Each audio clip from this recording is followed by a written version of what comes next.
Welcome to People in Perspective. I'm Alec Frank, and my guest for this edition is Thomas Jacobs, a local architect in Riverside. Welcome to the show.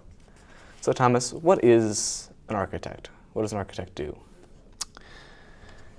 An architect goes back to fundamentally the word architect goes back to the Greek architekton, and that word consists of two parts.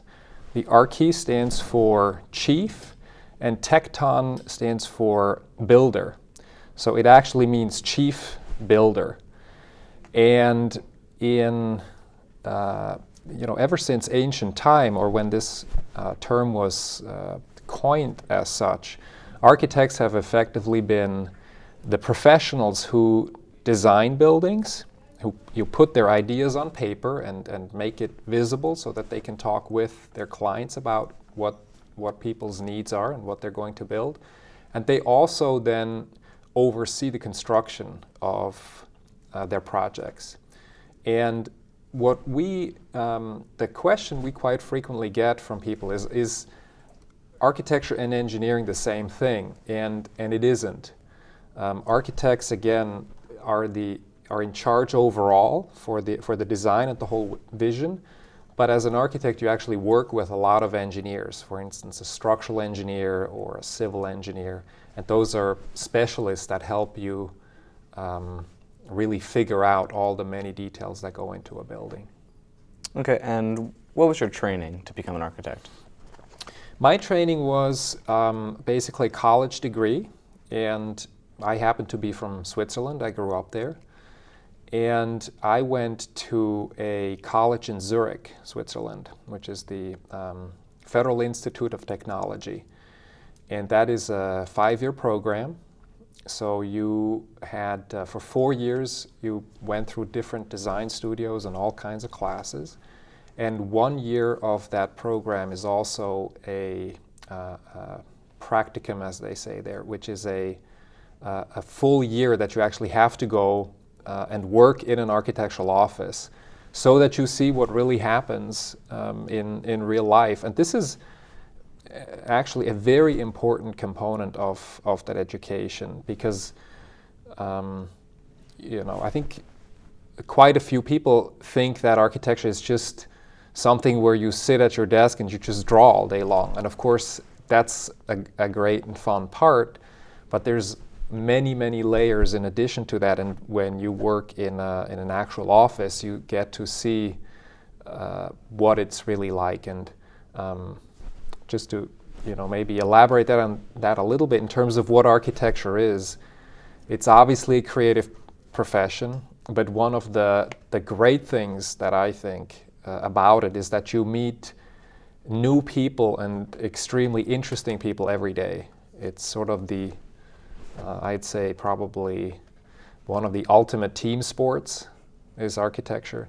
And so if you like talking to people, meeting people, learning from people, it's actually an incredibly interesting profession.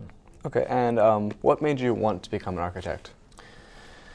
It goes back to the way I grew up, which I was sort of watching my dad, who was a trained architect himself.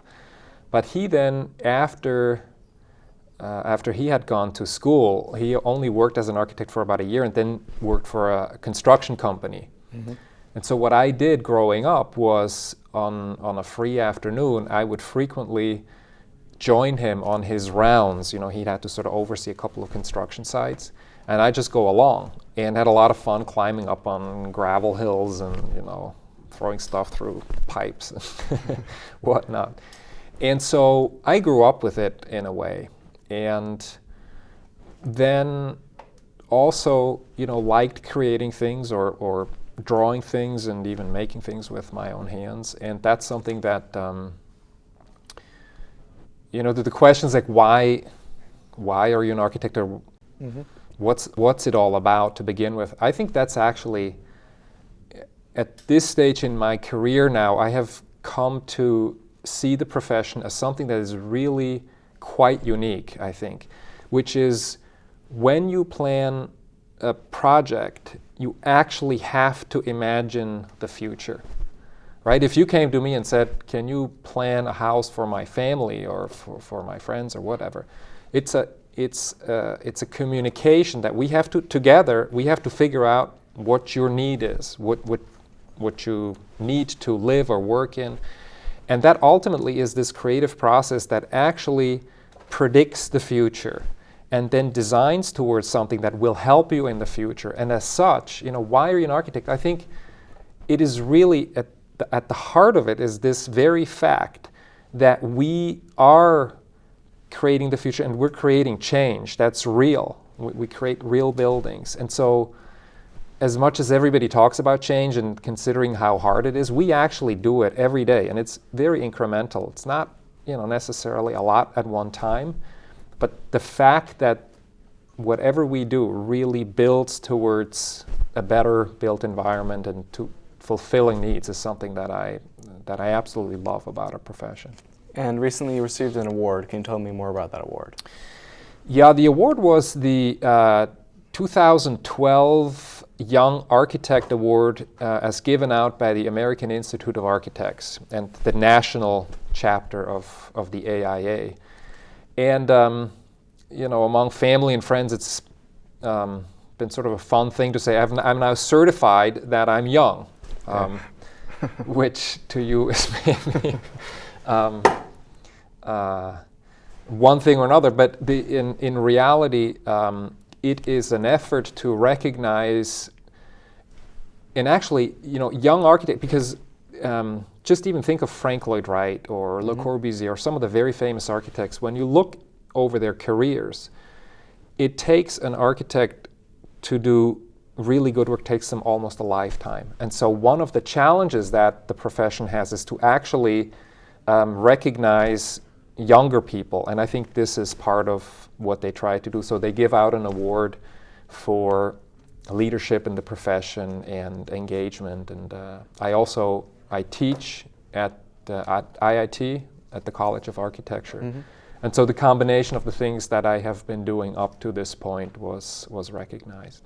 Okay, and have you worked on any bigger projects? Like, I believe you worked on Millennium Park, part of it? Yes, we worked on the Crown Fountain in Millennium Park. And, that's the two glass block towers with the reflecting or the water pool in between. Yeah. So we did that, and the other building that's probably better known is the Spertus Institute on South Michigan Avenue. Okay. And thank you for joining me on People in Perspective. I'm Alec Frank, and thanks for watching.